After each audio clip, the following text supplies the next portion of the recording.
Easy Tulu ಚಾನೆಲ್ಗೆ ಸ್ವಾಗತ. ಕಳೆದ ಪಾಠದಲ್ಲಿ ನಾವು ತುಳುವಿನಲ್ಲಿ ಅಪೂರ್ಣ ವರ್ತಮಾನ ಕಾಲದಲ್ಲಿ ನಿಷೇಧಾರ್ಥಕ ಮತ್ತು ಪ್ರಶ್ನಾರ್ಥಕ ವಾಕ್ಯಗಳನ್ನು ಕಲಿತೆವು. ಇವತ್ತು ತುಳುವಿನಲ್ಲಿ ಕೃದಂತಗಳನ್ನು ಕಲಿಯುವ.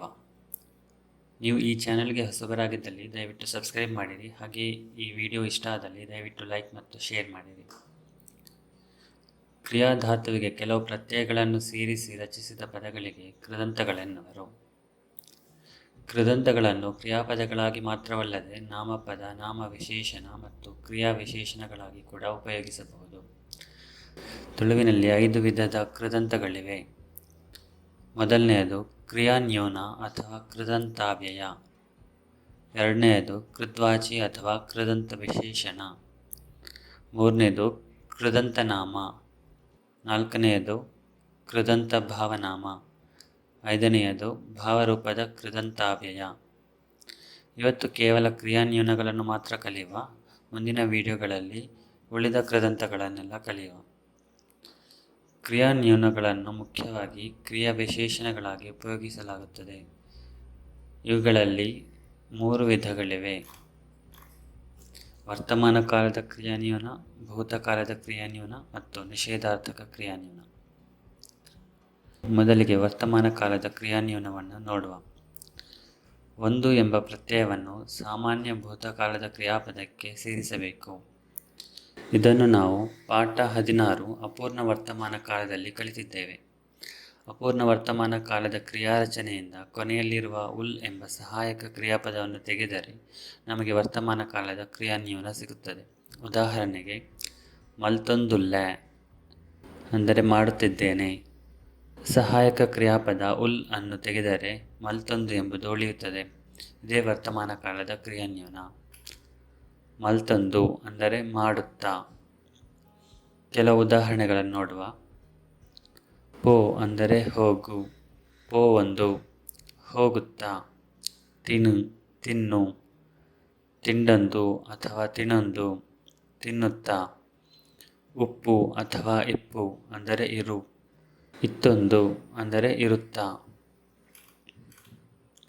ತೆಲಿಪು ಅಂದರೆ ನಗು, ತೆಲಿತೊಂದು ಅಂದರೆ ನಗುತ್ತಾ. ಪತೊಣು ಅಂದರೆ ಹಿಡಿದುಕೊಳ್ಳು, ಪತನೊಂದು ಅಂದರೆ ಹಿಡಿದುಕೊಳ್ಳುತ್ತಾ.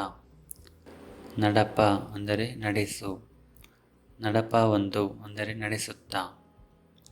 ಸರಿ, ಈಗ ನಾವು ವರ್ತಮಾನ ಕಾಲದ ಕ್ರಿಯಾನ್ಯೂನಗಳನ್ನು ವಾಕ್ಯಗಳಲ್ಲಿ ಹೇಗೆ ಉಪಯೋಗಿಸುವುದು ಅಂತ ನೋಡುವ. ಕ್ರಿಯೆಯನ್ನು ಹೇಗೆ ಮಾಡಲಾಗಿದೆ ಎಂಬುದನ್ನು ವ್ಯಕ್ತಪಡಿಸಲು ವರ್ತಮಾನ ಕಾಲದ ಕ್ರಿಯಾನ್ಯೂನವನ್ನು ಉಪಯೋಗಿಸಲಾಗುತ್ತದೆ. ಆಯೆ ಬಲ್ತೊಂದು ಬತ್ತೆ, ಅವನು ಓಡುತ್ತಾ ಬಂದನು.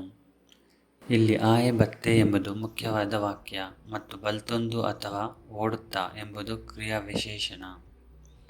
ಅವನು ಹೇಗೆ ಬಂದನು? ಅವನು ಓಡುತ್ತಾ ಬಂದನು. ಆಯೆ ಬಲ್ತೊಂದು ಬತ್ತೆ. ಅಕುಲು ಪಾತಿರೊಂದು ಬೇಲೆ ಮಲ್ತೊಂದುಲ್ಲೆರ್, ಅವರು ಮಾತನಾಡುತ್ತಾ ಕೆಲಸ ಮಾಡುತ್ತಿದ್ದಾರೆ. ಆಲು ತೆಲಿತೊಂದು ಪೋಯಲ್, ಅವಳು ನಗುತ್ತಾ ಹೋದಳು. ತುದೆ ಪರತೊಂದು ಕಡಲು ಸೇರುಂಡು, ನದಿ ಹರಿಯುತ್ತಾ ಸಮುದ್ರವನ್ನು ಸೇರುತ್ತದೆ. ಮಂಗೆ ಮರೊಡ್ದು ಮರಕ್ಕೋ ಲಾಗ್ಯೊಂದು ಪೋಂಡು, ಕೋತಿ ಮರದಿಂದ ಮರಕ್ಕೆ ಜಿಗಿಯುತ್ತಾ ಹೋಯಿತು. ಜನಕುಲು ಪದ ಪಣಂದು ನಲಿತೊಂದು ಪೋಯೇರ್, ಜನರು ಹಾಡುತ್ತಾ ಕುಣಿಯುತ್ತಾ ಹೋದರು. ಜೋಕುಲು ಒರಿಯಡೊರಿ ಪಾತಿರೊಂದು ತಿಳಿತೊಂದು ಗೊಬ್ಬೊಂದು ಶಾಲೆಗೆ ಪೋಂದುಲ್ಲೇರ್, ಮಕ್ಕಳು ಒಬ್ಬರಲ್ಲೊಬ್ಬರು ಮಾತನಾಡುತ್ತಾ ನಗುತ್ತಾ ಆಟವಾಡುತ್ತಾ ಶಾಲೆಗೆ ಹೋಗುತ್ತಿದ್ದಾರೆ. ಸರಿ, ಈಗ ನಾವು ಭೂತಕಾಲದ ಕ್ರಿಯಾನ್ಯೂನಗಳನ್ನು ನೋಡುವ. ದು ಎಂಬ ಪ್ರತ್ಯಯವನ್ನು ಸಾಮಾನ್ಯ ಭೂತಕಾಲದ ಕ್ರಿಯಾಪದಕ್ಕೆ ಸೇರಿಸಬೇಕು. ಇದನ್ನು ನಾವು ಪಾಠ 14 ಪರಿಪೂರ್ಣ ವರ್ತಮಾನ ಕಾಲದಲ್ಲಿ ಕಲಿತಿದ್ದೇವೆ. ಪರಿಪೂರ್ಣ ವರ್ತಮಾನ ಕಾಲದ ಕ್ರಿಯಾರಚನೆಯಿಂದ ಆಖ್ಯಾತ ಪ್ರತ್ಯಯವನ್ನು ತೆಗೆದರೆ ನಮಗೆ ಭೂತಕಾಲದ ಕ್ರಿಯಾನ್ಯೂನ ಸಿಗುತ್ತದೆ. ಉದಾಹರಣೆಗೆ, ಮಲ್ತದೆ ಅಂದರೆ ಮಾಡಿದ್ದೇನೆ. ಇದರಿಂದ ಆಖ್ಯಾತ ಪ್ರತ್ಯಯ ಎ ಅನ್ನು ತೆಗೆದರೆ ಕೇವಲ ಮಲ್ತದು ಎಂಬುದು ಉಳಿಯುತ್ತದೆ. ಇದೇ ಭೂತಕಾಲದ ಕ್ರಿಯಾನ್ಯೂನ. ಮಲ್ತದು ಅಂದರೆ ಮಾಡಿ. ಕೆಲವು ಉದಾಹರಣೆಗಳನ್ನು ನೋಡುವ. ಕೇನು ಅಂದರೆ ಕೇಳು, ಕೇಂಡದು ಅಥವಾ ಕೇಂದು ಅಂದರೆ ಕೇಳಿ.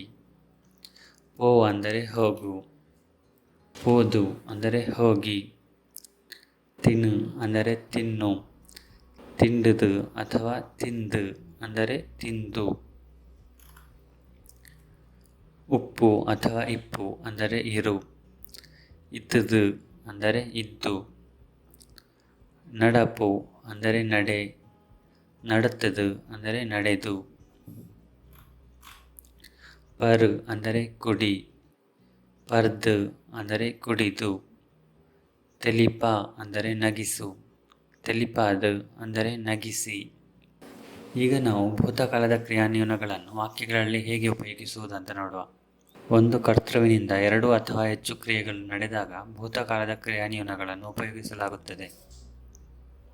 ಆಯೆ ಉಂಡುದು ಜೆತ್ತೆ. ಅವನು ಊಟ ಮಾಡಿ ಮಲಗಿದನು. ಆಯೆ ಕಾಂಡ ಎನ್ಮಗಂಟೆಗೆ ಲಕ್ಕದು ಮೀದು ಚಾಪರ್ದು ಶಾಲೆಗೆ ಪೋಯೆ. ಅವನು ಬೆಳಗ್ಗೆ 8 ಗಂಟೆಗೆ ಎದ್ದು ಸ್ನಾನ ಮಾಡಿ ಚಹಾ ಕುಡಿದು ಶಾಲೆಗೆ ಹೋದನು. ಯಾನು ಆಯಡ ಪಂಡಿದು ಬರ್ಪೆ. ನಾನು ಅವನಿಗೆ ಹೇಳಿ ಬರುತ್ತೇನೆ. ಎಂಕುಲು ಪೋದು ಬರ್ಪ.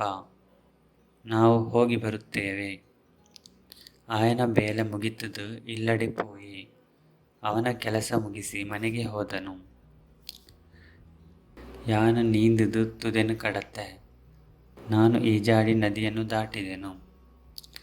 ಹಾಗೆಯೇ ಕ್ರಿಯೆ ನಡೆಯಲು ಕಾರಣವನ್ನು ಸೂಚಿಸಲು ಕೂಡ ಭೂತಕಾಲದ ಕ್ರಿಯಾನ್ವಯಗಳನ್ನು ಉಪಯೋಗಿಸಲಾಗುತ್ತದೆ. ಉದಾಹರಣೆಗೆ, ಬರ್ಸ ಬತ್ತದು ಯಾನ ಚಂಡಿಯಾಯ. ಮಳೆ ಬಂದು ನಾನು ಒದ್ದೆಯಾದೆನು. ಬಲ್ತದು ಬಲ್ತದು ಎಂಕ ಬಚ್ಚಂಡು.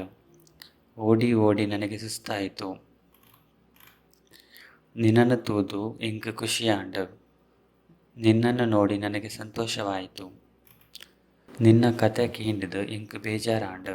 ನಿನ್ನ ಕತೆ ಕೇಳಿ ನನಗೆ ಬೇಸರವಾಯಿತು.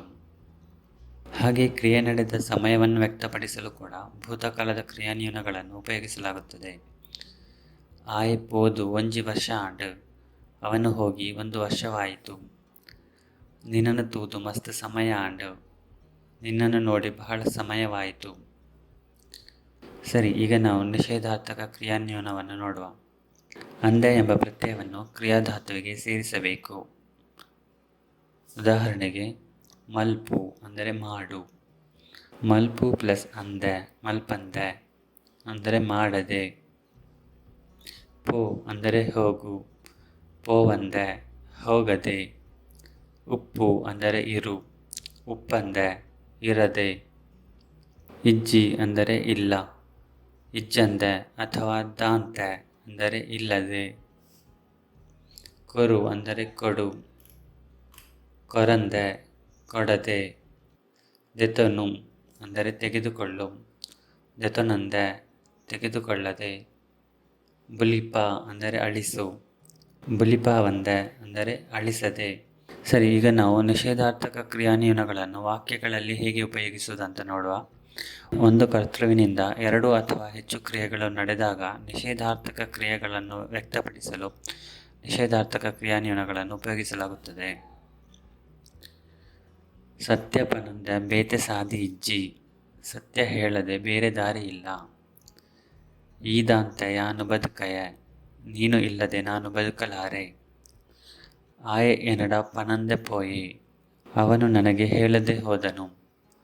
ಆಯೆ ಉಣಂದೆ ಜೆತ್ತೆ. ಅವನು ಊಟ ಮಾಡದೆ ಮಲಗಿದನು.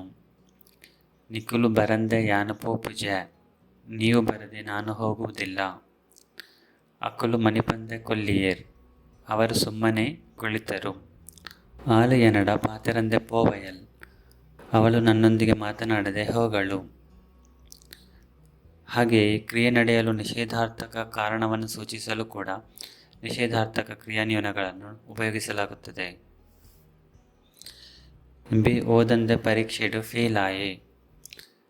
ಇವನು ಓದದೆ ಪರೀಕ್ಷೆಯಲ್ಲಿ ಫೇಲ್ ಆದನು. ಯಾನು ತೆರಿಯಂದೆ ತಪ್ಪು ಮಲ್ತೆ. ನಾನು ತಿಳಿಯದೆ ತಪ್ಪು ಮಾಡಿದೆನು. ಆಯೆ ಬಂಜಿಗೆ ತಿನ್ನಂದೆ ಸಪುರ ಆತೆ. ಅವನು ಹೊಟ್ಟೆಗೆ ತಿನ್ನದೆ ತೆಳ್ಳಗಾಗಿದ್ದಾನೆ. ಹಾಗೆಯೇ ಕ್ರಿಯೆ ನಡೆಯದೇ ಆದ ಸಮಯವನ್ನು ವ್ಯಕ್ತಪಡಿಸಲು ಕೂಡ ನಿಷೇಧಾರ್ಥಕ ಕ್ರಿಯಾನ್ವಯಗಳನ್ನು ಉಪಯೋಗಿಸಲಾಗುತ್ತದೆ. ಅಕ್ಕುಲು ಬರಂದೆ 1 ವರ್ಷ ಆಂಡು, ಅವರು ಬಾರದೆ 1 ವರ್ಷವಾಯಿತು. ನಿನ್ನನ್ನು ತೂವಂದೆ ಮಸ್ತ್ ಸಮಯ ಆಂಡು, ನಿನ್ನನ್ನು ನೋಡದೆ ಬಹಳ ಸಮಯ ಆಯಿತು. ಸರಿ, ಇವತ್ತಿಗೆ ಇಷ್ಟು ಸಾಕು. ಮುಂದಿನ ವಿಡಿಯೋದಲ್ಲಿ ನಾವು ತುಳುವಿನಲ್ಲಿ ಕೃದಂತ ವಿಶೇಷಣಗಳನ್ನು ಕಲಿಯುವ. ಈಗ ತುಳು ಪರೀಕ್ಷೆ 3, ಇದರ ಸರಿಯಾದ ಉತ್ತರಗಳನ್ನು ನೋಡುವ. ಪ್ರಶ್ನೆ 1. ವಾಕ್ಯವನ್ನು ಪೂರ್ಣಗೊಳಿಸಲು ಸರಿಯಾದ ಉತ್ತರವನ್ನು ಬರೆಯಿರಿ. ಆಯೆ ಬೊರಿ ಡ್ಯಾಶ್ ನರಮಾನಿ, ಅವನು ಒಬ್ಬ ಒಳ್ಳೆಯ ಮನುಷ್ಯ. ಉತ್ತರ ಎಡ್ಡೆ. ಪ್ರಶ್ನೆ 2. ವಾಕ್ಯವನ್ನು ಪೂರ್ಣಗೊಳಿಸಲು ಸರಿಯಾದ ಉತ್ತರವನ್ನು ಬರೆಯಿರಿ. ಆಯೆ ಎನ್ನ ಡ್ಯಾಶ್ ದೋಸ್ತಿ, ಅವನು ನನ್ನ ಹೊಸ ಸ್ನೇಹಿತ. ಉತ್ತರ ಹೊಸ. ಪ್ರಶ್ನೆ 3. ವಾಕ್ಯವನ್ನು ಪೂರ್ಣಗೊಳಿಸಲು ಸರಿಯಾದ ಉತ್ತರವನ್ನು ಬರೆಯಿರಿ. ಯಾನು ಡ್ಯಾಶ್ ನೀರು ಪರಿಯೆ, ನಾನು ಬಿಸಿನೀರನ್ನು ಕುಡಿದೆನು. ಉತ್ತರ ಬೆಚ್ಚ. ಪ್ರಶ್ನೆ 4. ಅವನು ನನಗಿಂತ ಗಿಡ್ಡ, ತುಳುವಿಗೆ ಅನುವಾದಿಸಿ. ಉತ್ತರ ಸಿ ಆಯೆ ಎನರ್ದು ಕುದ್ಯ.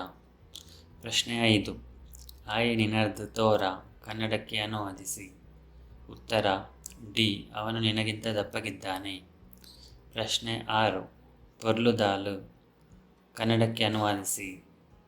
ಉತ್ತರ ಬಿ ಅಂದವಾಗಿರುವವಳು. ಪ್ರಶ್ನೆ 7. ಮುದುಕ, ತುಳುವಿಗೆ ಅನುವಾದಿಸಿ. ಉತ್ತರ ಡಿ ಪರಬೆ. ಪ್ರಶ್ನೆ 8. ಬಡವಳು, ತುಳುವಿಗೆ ಅನುವಾದಿಸಿ. ಉತ್ತರ ಸಿ ಬಡವೆದಿ. ಪ್ರಶ್ನೆ 9. ಚೀಪೆ ಪೇರ್, ಕನ್ನಡಕ್ಕೆ ಅನುವಾದಿಸಿ. ಉತ್ತರ ಸಿಹಿ ಹಾಲು. ಪ್ರಶ್ನೆ 10. ಚಪ್ಪೆ ಚಾ, ಕನ್ನಡಕ್ಕೆ ಅನುವಾದಿಸಿ. ಉತ್ತರ ಸಪ್ಪೆ ಚಹಾ. ಪ್ರಶ್ನೆ 11. ಹಾಲು ಎಂಬ ಸರ್ವನಾಮ ಬಳಸಿ ರಾ ಎಂಬ ಕ್ರಿಯಾಪದದ ಪರಿಪೂರ್ಣ ವರ್ತಮಾನ ಕಾಲದ ಕ್ರಿಯಾರಚನೆ ಮಾಡಿರಿ. ಉತ್ತರ ರಾತಲ್. ಪ್ರಶ್ನೆ 12. ನಾನು ನಿನಗೆ ಕಾದಿದ್ದೇನೆ, ತುಳುವಿಗೆ ಅನುವಾದಿಸಿ. ಉತ್ತರ ಬಿ ಯಾನ ನಿಕ್ ಕಾತದೆ. ಪ್ರಶ್ನೆ 13. ಹಾಲು ನಿನ್ನ ಪುಸ್ತಕನ ಮೇಜಿದ ಮಿತ್ತು ದೀತಲ್, ಕನ್ನಡಕ್ಕೆ ಅನುವಾದಿಸಿ. ಉತ್ತರ ಸಿ ಅವಳು ನಿನ್ನ ಪುಸ್ತಕವನ್ನು ಮೇಜಿನ ಮೇಲೆ ಇಟ್ಟಿದ್ದಾಳೆ. ಪ್ರಶ್ನೆ 14. ನಾನು ಆ ಪುಸ್ತಕವನ್ನು ಓದಿಲ್ಲ, ತುಳುವಿಗೆ ಅನುವಾದಿಸಿ.